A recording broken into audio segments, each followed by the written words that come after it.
Tennis ইতিহাসে সবচেয়ে বেশি গ্র্যান্ড স্ল্যাম একক শিরোপা রয়েছে নোভাক জোকোভিচের। ২৪ বারের গ্র্যান্ড স্ল্যাম চ্যাম্পিয়ন অস্ট্রেলিয়ান ওপেনে কোর্টে নেমেই গড়েছেন আরেকটি রেকর্ড।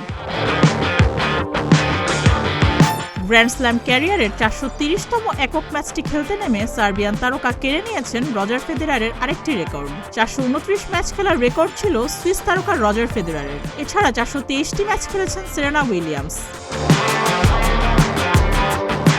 রেকর্ডের ম্যাচে পর্তুগালের জাইমে ফারিয়াকে হারিয়ে অস্ট্রেলিয়ান ওপেনের তৃতীয় রাউন্ডে উঠেছেন জোকোভিচ। টানা ১৭তম বার অস্ট্রেলিয়ান ওপেনের তৃতীয় রাউন্ডে ওঠার পর জোকোভিচ কথা বলেছেন রেকর্ড নিয়ে। অস্ট্রেলিয়ান ওপেনের রেকর্ড ১০ বারের এই চ্যাম্পিয়ন বলেন, আমি এই খেলাকে ভালোবাসি। আমি ভালোবাসি প্রতিদ্বন্দ্বিতাও। যখনই খেলতে নামি চেষ্টা করি নিজের সর্বোচ্চটা দেওয়ার। হারি কিংবা জিতি আমি কোর্টে হৃদয় নিংড়েই খেলি। আর একটি রেকর্ড গড়তে পেরে নিজেকে সৌভাগ্যবান মনে করছি।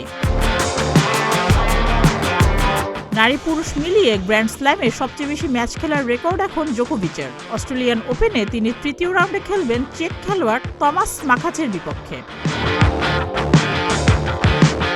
সুস্মিতা, প্রতিদিনের বাংলাদেশ।